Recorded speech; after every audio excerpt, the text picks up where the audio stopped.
Bienvenidos y bienvenidas a Enclave Política. Ecuador atraviesa por una de esas coyunturas que pueden explicar lo que se vino acumulando y también lo que podría ocurrir en el corto plazo. Hay una suma de crisis económica, sanitaria, carcelaria, de seguridad y algo que no se esperaba, credibilidad también del presidente Guillermo Lasso. Y en función de eso, el mandatario ecuatoriano sigue viendo por el retrovisor y señalando al correísmo como responsable de todo lo que ocurre en estos momentos. Y además, sin dar respuestas inmediatas y concretas, cuando dijo en una declaración poco lúcida que resolvería este desastre en los primeros 100 minutos.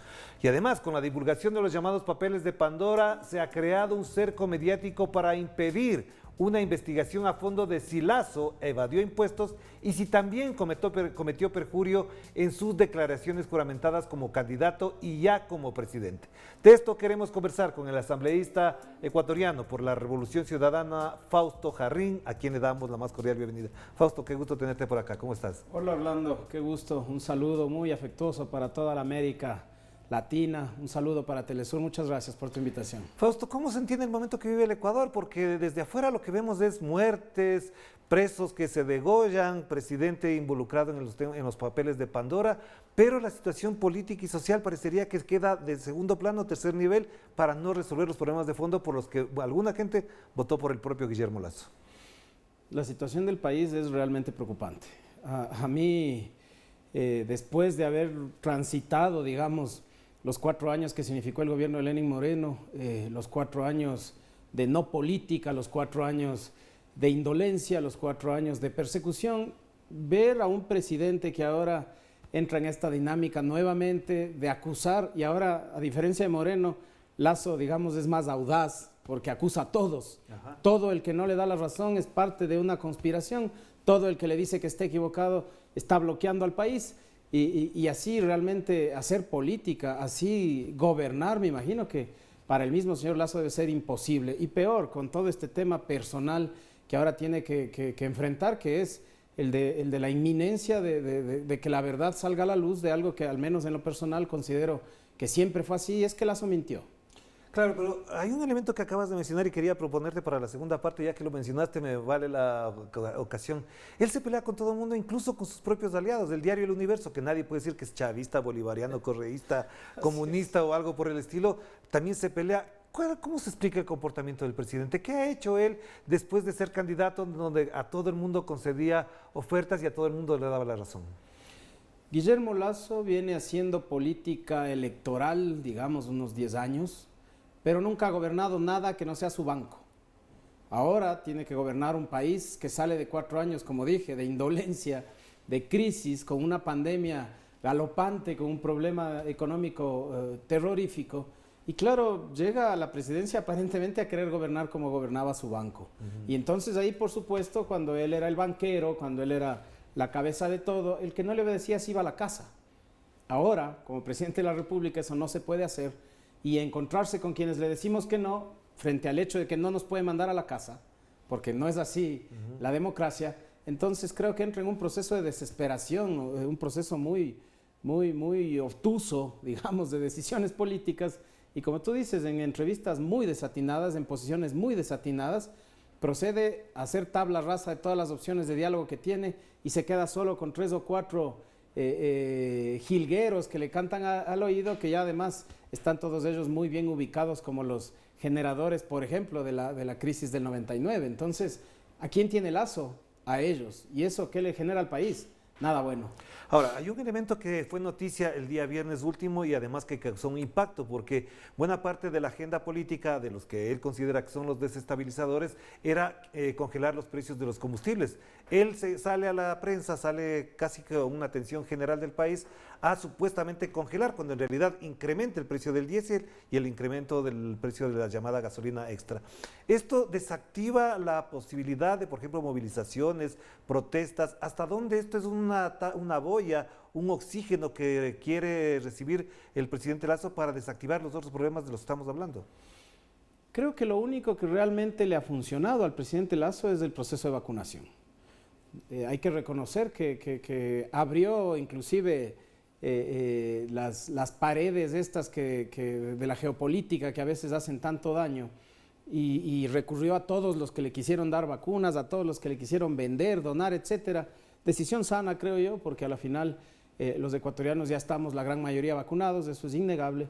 Pero después de eso, después de ese tema de emergencia, de ese tema de urgencia, que además no está exento de cosas extrañas, ¿no? Ahí la forma en la que manejaron eso ya veremos. No sabemos las cifras de cuánto se gastó. Cómo se dilucida. Porque el 64% de las vacunas fue donada por China. Así es. Ahí tenemos todavía cosas que ver. Sin embargo, el pueblo ecuatoriano está en su gran mayoría vacunado. Eso creo que le da un inicio a este gobierno que después debió ser aprovechado con las reformas económicas urgentes necesarias para poder empezar a solucionar la otra gran crisis que nos está matando, que es la económica, el hambre. A esto súmale la situación de que veníamos 3 años acarreando una emergencia carcelaria que el presidente Lasso no es capaz de enfrentar. Pone exfiguras de otros gobiernos vinculados más bien a las fuerzas militares, a las fuerzas policiales, a tratar de controlar un asunto que está más relacionado con política criminal y con gente que tiene que saber de rehabilitación. Ya destruyeron en el gobierno de Moreno todo lo que se generó para tratar de darle algún nivel de coherencia, de humanidad al sistema de rehabilitación. Desaparecieron el Ministerio de Justicia, la Escuela de Guías, el Ministerio Coordinador de Seguridad. Eso es lo que estamos viendo todos los días nosotros en el tema carcelario, y el presidente poco a poco se va quedando sin respuestas y sin capacidad de acción. Manda a la Asamblea un mamotreto, perdón que use esta palabra, mal hecho, mezclando un poco de cosas que no se pueden tratar en una asamblea, porque la ley económica urgente tiene 30 días. No puedes tratar en distintas comisiones, tiene que ser solo una. ¿Cómo le pones temas laborales, económicos, sociales, turísticos a una misma comisión para que en 30 días los dilucide? Es imposible. Por eso la Constitución establece que tiene que haber unidad de materia. Y luego, claro, le estallan los papeles de Pandora en la cara, y el presidente realmente, aparte de todos los problemas que ya venía acarreando ahora, tal como tú dices, pierde totalmente la credibilidad ante la gente. Solo le quedan los medios de comunicación, y no todos, y entonces la situación en el país entra en una crisis que yo no veo bien cuál va a ser la solución. Pero a ver, una cosa que es muy importante, y ahora recién el día lunes comienzan los medios de comunicación a tratar el tema, este incremento gradual de los combustibles era una exigencia del Fondo Monetario Internacional, y el señor Guillermo Lasso, así como en su momento Lenín Moreno, eran muy obedientes, y es muy obediente a los designios y a los mandatos del Fondo Monetario Internacional. Con este congelamiento, de que ya lo explicamos, no rompe con eso, y si eso ocurre, ¿no te parece que efectivamente entramos en otra dinámica de la situación económica donde él tomará otras medidas que no son precisamente las que ordena el Fondo Monetario? No, más bien yo creo que está cumpliendo. Sube 20 centavos del diésel, sube 5 centavos la extra, estaba subiendo más o menos 1 centavo cada 11. Entonces lo que hizo es ganar 4 meses para el fondo, porque además no deroga el decreto, suspende su ejecución. ¿Qué tal si de aquí en 4 meses, si es que logra sostener la situación, simplemente revoca la suspensión y el decreto vuelve a funcionar? Entonces, tal como está establecido? ¿Para ganar tiempo? Ganar tiempo, y no otra cosa que ganar tiempo, además utilizando una vez más esto que se está haciendo muy cotidiano en el tema del gobierno de Guillermo Lasso, que es la mentira. Y si es así, entonces, ¿cuáles son las consecuencias de lo que estamos analizando? Si las medidas que toman no le surten efecto, por otro lado cae la credibilidad, no tiene un gabinete político que le pueda resolver los problemas, es decir, no tiene operadores políticos para eso. ¿En qué situación nos encontramos? Estamos en una situación de grave crisis social. El Ecuador se encuentra en este momento sin rumbo, sin gobierno, con un gobierno preocupado de ocultar los Pandora Papers y de engañar a la ciudadanía con cosas como lo de los combustibles. Hay que ver qué sucede mañana. Las organizaciones sociales, no solo la CONAIE, están convocando a una gran movilización nacional. Por otro lado, en su desesperación, el gobierno no entiende ninguna otra cosa que no sea la violencia y saca a los militares a transitar las calles. Las cárceles siguen absolutamente a la buena de Dios, como se dice coloquialmente, y entonces yo espero que además el aparecimiento nuevamente de María Paula Romo y todo ese grupito de represores que defendió a Moreno no vaya a ser acá coincidencia de que vengan justo cuando se decrete el estado de excepción. Ya estoy viendo a los jueces generales de octubre transitando por los pasillos, y no quisiera que el pueblo ecuatoriano tenga que vivir nuevamente un proceso de represión y de violación de los derechos humanos. Ojalá no sea eso. Hagamos una pausa, Fausto, para volver enseguida y tratar lo que efectivamente podemos pensar e imaginar a partir de lo que ha puesto como agenda política el presidente Guillermo Lasso. Hagamos la pausa.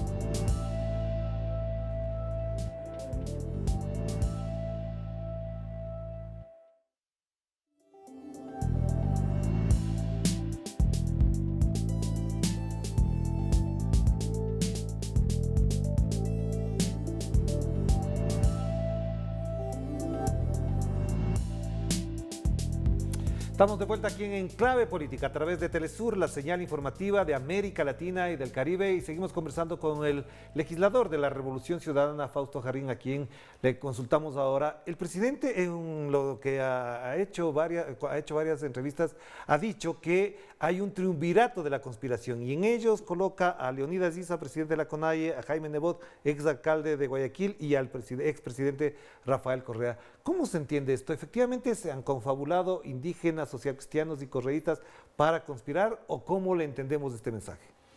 Primero que nada, creo que el principal conspirador que tiene Guillermo Lasso es él mismo. Si traes lo que ofrecía en campaña, como he leído por ahí, el principal conspirador de Guillermo Lasso es Guillermo Lasso candidato. Él es el principal conspirador de Guillermo Lasso presidente. Nosotros no hemos mantenido ningún tipo de diálogo ni con la CONAIE, ni con el Partido Social Cristiano, mucho menos relacionado con lo que está sucediendo con la falta de gobierno o con todos los problemas que está viviendo el presidente Lasso. Yo creo que más bien lo que está intentando es replicar lo que en su momento hizo Moreno, y que es la creación, la estructuración en el imaginario interno del país del enemigo, para poder justificar cualquier cosa que venga. Ojo que lo del triunvirato de la conspiración es previo al decreto de emergencia, sí, al estado de excepción. Esto es previo además al retorno de los represores de octubre del 19. Esto es previo a que todos los ecuatorianos volvamos a sentir esta sensación de que la justicia se maneja de forma selectiva. Al señor Granda del IES le dan un habeas corpus para que se defienda libre, al defensor del pueblo, a pesar de que el proceso de él tiene una pena inclusive menor, le niegan el habeas corpus para que se defienda preso. O sea, volvemos a esa dinámica. Me preocupa mucho la situación de los presos, de los perseguidos, de los asilados, de la gente que está procesada con grilletes, etcétera. Yo creo que eso hay que mantenerlo muy en línea. Nosotros ya estamos nuevamente activando los esquemas internacionales tal como corresponde. Ya sabemos que el proceso contra la consulta popular del 2018 está ya en proceso, digamos, ya se está generando un informe de fondo. Eso es muy delicado para el país, porque a raíz de eso vino Trujillo, vino fiscales encargados, contralores encargados y un sinnúmero de cosas que los ecuatorianos nos destruyeron prácticamente la institucionalidad, y que probablemente en manos de la justicia internacional eso acabe teniendo repercusiones muy, muy graves contra el país. Fausto, por informaciones de prensa, y tú me confirmarás si es cierto o no, el 30 de septiembre ustedes se habían reunido, Marcela Guiñaga y Fausto Jarrín, con el presidente Guillermo Lasso, y a partir de eso, incluso en sus discursos y en algunos mensajes de sus colaboradores en la prensa, habla de que la única razón que tiene este momento el correísmo es la impunidad, y que por lo tanto quieren liberación de presos, acabar con la lucha contra la corrupción, etcétera, etcétera. ¿Hasta dónde fue eso así, o de qué efectivamente hablaron? Mira, Orlando, como lo dije y lo vuelvo a decir, en democracia el diálogo es necesario.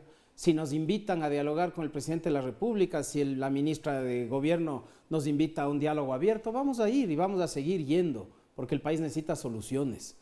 Nosotros tuvimos un diálogo muy abierto en donde tocamos el tema de la democracia. De parte del presidente tuvimos un reclamo por la devolución de la ley. Personalmente consideré que cualquier reunión debió haber sido antes, inclusive de que el gobierno mande esa económica urgente. Nosotros le expusimos, como no puede ser de otra manera, que por ejemplo el tema laboral no lo íbamos a apoyar jamás, y que mucho menos por la vía de una económica urgente. Le dijimos que el tema tributario era viable siempre y cuando se revierta esa tabla perversa que incluía la reforma, en donde aquellos que ganan más de $2.000 iban a acabar pagando 1.900, 1.970 veces lo que pagaban antes, y aquellos que sobrepasaban los 300 o $500.000 iban a pagar el 0,3, el 0,4%. Fuimos muy claros, creo, con él. Tocamos, por supuesto, un asunto que se toca siempre, porque se tiene que tocar siempre, que es la situación de Jorge Glass. Y no hemos pedido que se involucre con la justicia. Jorge Glass es un rehén del Estado. Tiene medidas va 10 meses solicitada la acumulación de penas, va 10 meses solicitada la prelibertad, tiene medidas cautelares de la Comisión Interamericana de Derechos Humanos, está en este momento en estudio ampliación de esas medidas. Lo que estamos diciendo es ¿hasta cuándo no aplican lo que tienen que aplicar? Hay una comisión que se conformó por pedido de la Comisión Interamericana, que está conformada por la Secretaría de Derechos Humanos, la Procuraduría General del Estado, la SNAI, y los representantes de las víctimas. Yo lo fui hasta antes de ser asambleísta, ahora están sus abogados y quienes representan a la familia. Ahí hay una negociación abierta que está relacionada con la integridad y la vida de Jorge Glass. Eso es lo que estamos pidiendo, que se dé vía eso. Lucha contra la corrupción. Estamos pidiendo una comisión de la verdad, para que le digamos al país la verdad. porque procesar con pruebas falsas, porque procesar con mentiras, eso también es corrupción. Y lo que creo que el país se merece es verdad. Eso es lo que hemos dicho siempre y lo vamos a seguir diciendo. Pero Fausto, entonces, según lo que escucho, según lo que leo además, parecería que se iniciaría una nueva etapa de persecución, porque hay amenazas. Él ha dicho, no vamos a perdonar a nadie, vamos a investigar todo, pero por otro lado hay investigaciones a la compra de helicópteros, a la misma Marcela Guiñaga, le comienzan a atacar las cuentas de trolls que apoyan al gobierno con respecto a una obra realizada en Guayaquil. Es decir, se inicia una nueva etapa de persecución porque no ceden a esos planteamientos que se habrían hecho en esta reunión. Exactamente, yo creo que, como dije hace un rato, como no somos los empleados del banco a los que nos puede botar a la casa sin indemnizar, entonces, como le hemos planteado nuestra posición, que es la misma de siempre, no vamos a precarizar a los trabajadores ni a atentar contra los que más necesitan en el país, entonces, claro, lo siguiente es atacarnos, lo siguiente es perseguirnos, nos involucra en una supuesta conspiración que no existe, él conspira contra él mismo y además vuelve a utilizar el mismo mecanismo. ¿Dónde empieza todo? En las redes sociales, en los medios de comunicación. Luego de esto se hace eco la Fiscalía, que sigue sin hacer nada sobre INA, sigue sin hacer nada sobre GEA, sigue sin hacer nada sobre un sinnúmero de procesos. A otros la Corte ya está liberando y resulta que eso sí, son muy rápidos, son muy dúctiles para volver a ser partes de lo que salen en las redes sociales y a iniciar procesos contra quienes somos parte de lo que se denomina la revolución ciudadana. Asimismo, la Contraloría reparte los indicios de responsabilidad penal que son reservados como si fuera papel de cualquier cosa para que atenten contra nuestra honra y claro, se los da a los principales voceros del gobierno para que nos acusen a nosotros y nos comparen con lo que paga de impuestos un banquero. Eso es perverso y Fausto, es grave, ¿no? En América Latina la gente se preguntaría, cualquier ciudadano y más los analistas, quienes son observadores de la política regional, es en qué se sostiene Guillermo Lasso después de la revelación de los papeles de Pandora. Porque esto que se dijo en el 2017, y fui testigo de eso porque trabajaba en el Telégrafo, se publicó aquí en Telesur, se publicó en Página 12, se había hecho ya, parecería que coloca lo que Andrés Arauz ha dicho, 4 delitos con respecto a ese tema. Y eso, efectivamente, si hubiese sido otro presidente, prácticamente estaría caído, o lo que pasa en Chile, ya el Congreso, la Fiscalía lo tiene procesando y efectivamente hay dificultades para que se pueda defender, porque, según lo que dicen en Chile particularmente, se utilizó al Estado para fines personales y particulares. En el caso del Ecuador, ¿por qué se sostiene si hay esa acusación? Realmente es preocupante y a Guillermo Lasso, este momento creo que un sector muy fuerte de los medios, sobre todo en la sierra, en la costa me parece que después de su conflicto con el Partido Social Cristiano ha perdido el apoyo de muchos de esos sectores. Acá todavía tiene, digamos, a nivel ya de lacayismo a ciertos medios de comunicación, han tratado de bloquear de toda manera que se conozca a profundidad lo que sucede, pero Guillermo Lasso también está ya en el Ecuador, investigado por una comisión en la Asamblea, y está investigado en la Fiscalía.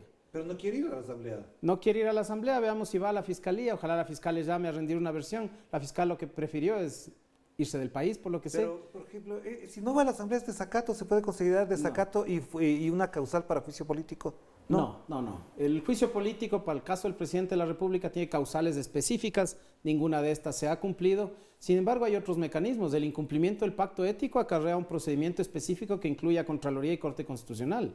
La muerte cruzada desde la Asamblea no solo incluye la causal número 1 que establece el incumplimiento de funciones y el dictamen de la Corte. El numeral 2 dice conmoción social grave. Ahí no necesitas dictamen de la Corte. Y la misma muerte cruzada que él viene ofreciéndonos al país desde hace un mes para tratar de obligarnos a aprobar lo que él quiera. Así que mecanismos constitucionales existen, la Asamblea tiene una obligación por delante y él mismo, una obligación que ya evadió nuevamente, que es la de darle explicaciones al país. Ahora veamos si al final del proceso de la comisión decide honrarnos con la presencia, explicarle al país realmente qué es lo que sucede, pero mientras tanto, tal como sucedió ayer con este mismo consorcio, establece que ya Europa va a declarar a Estados Unidos como paraíso fiscal y por lo tanto se le va acortando las formas de explicar al señor Guillermo Lasso por qué sigue siendo dueño de fideicomisos, por qué sigue siendo protector de fundaciones que lo que hacen es resguardar sus propios bienes, inclusive cuando sus beneficiarios son sus familiares. ¿Hay pruebas de que es dueño de fideicomisos y si es dueño de eso, qué delito comete, qué infracción está latente en ese sentido? A ver, de entrada lo que existe si es que es dueño de fideicomisos es que incumplió el pacto ético. Y el pacto ético le impedía ser candidato, mucho menos presidente de la República. Si es que él puso como beneficiarios a sus familiares, por ejemplo, a través de constituir esos fideicomisos, pasándoles la propiedad de esos bienes a ellos, tenía que pagar impuestos aquí, ya sea a la herencia, a la donación. No existen registros de eso. Claro. Y si no, debería haber pagado él impuestos porque esos son bienes que son de él, que tampoco existen registros de ello. Lo que el SRI fue a decir en la comisión es que el señor Guillermo Lasso, sobre lo que tiene declarado aquí, pagó íntegramente lo que debía. Nadie duda de eso. Ya, el problema es qué tenía guardado en otros lados. En una declaración del fin de semana pasado, el señor Guillermo Lasso ha dicho que él le va a dar a la Contraloría todo lo que requiera la Contraloría. ¿Qué garantías hay? ¿Y por qué es la Contraloría quien debería fiscalizar eso? La Contraloría está establecido que tendría que iniciar el proceso de acuerdo al incumplimiento del pacto ético. Sin embargo, si tiene mucho que explicar, ¿por qué no vino a la Asamblea a darle la cara al país y a la Asamblea y decirle, aquí están mis justificaciones, yo no he faltado a esto, a esto, a esto? Sin embargo, no lo hace y ahora va a darle al Contralor subrogante puesto por Pablo Celi desde la cárcel. ¿Qué imparcialidad puedes tú considerar que un encargado puede tener para investigar al presidente de la República? Y además, si el Contralor hace su trabajo, eso va a la Corte Constitucional que resuelve contra los médicos, que se salta los procedimientos para destituir nombrada alcaldes. Por Trujillo, ¿no? Además, Corte sí. Constitucional, claro, nombrada por Trujillo y que además le puso el candado a lo que hizo Trujillo. Claro. Es decir, una corte que no se puede mover nada de totalmente espuria, es decir, una vergüenza realmente quienes deberían tener esto en sus manos. Para finalizar, Fausto, hay un elemento que es muy importante. En el Ecuador quizás esto se va diluyendo en la coyuntura y se asume que ya pasa, pero por fuera del Ecuador sí se asusta a alguna gente cuando dice Ecuador vive en un estado de excepción con todo lo que ello implica. Se supone que es para resolver los problemas de seguridad. Sin embargo, el mismo día en que la ministra dice 0 muertos, matan al atleta Alex Quiñones, lo cual conmocionó al país. ¿Hasta dónde el estado de excepción le da garantías, potestades, atribuciones, derechos y hasta extralimitaciones de lo constitucional para ejercer poder el señor Guillermo Lasso? Un estado de excepción sin delimitar derechos. Un estado de excepción sin la motivación necesaria para establecer inclusive el tiempo que va a durar. Es un estado de excepción, es una mesa sin patas que puede servir para que con la mesa aplasten a quien sea. Y ese es un poder que el gobierno se está dando y que para mí, al menos en mi criterio personal, está relacionado directamente con la conmoción que vive el país en general, producto de las diversas crisis que vivimos. El sistema carcelario, que se supone que era el que estaba más caotizado, está en estado de excepción desde hace 3 años y sigue estando en el gobierno de Guillermo Lasso. Sí. Este decreto de excepción es distinto y es para poder salir con el ejército a las calles. Eso es para reprimir el derecho a la resistencia del pueblo ecuatoriano y eso está relacionado directamente con la crisis generalizada que vive el país y con la crisis personal que vive Guillermo Lasso y su familia por el tema de los Pandora Papers. No tengo duda de eso yo. Pero entonces mañana, 26 de octubre, con estado de excepción, las organizaciones sociales que podrían salir a protestar, a manifestarse en las calles, podrían ser reprimidas, detenidas, encarceladas, porque han violado ese estado de excepción. Como dije, no hay una enumeración específica de los derechos restringidos, pero el numeral 4 de la parte decisoria del estado de excepción dice que si los miembros de la fuerza pública te ven haciendo algo que ellos consideran que es delictivo, te pueden poner órdenes de la autoridad. Por lo tanto, van a acoger a todo el que ellos quieran el día de mañana. Gracias, Fausto, muy amable por atender esta invitación y a ustedes también por acompañarnos en esta reflexión, vísperas de una movilización social, pero también pendientes de una coyuntura compleja, como decíamos al principio, con muchas crisis cruzadas, acumuladas, sumadas, que no dan cuenta efectivamente de una gobernabilidad como aspiraban los ecuatorianos en su gran mayoría. Nos despedimos. Cuídense mucho, que la pasen bien. Chao, chao.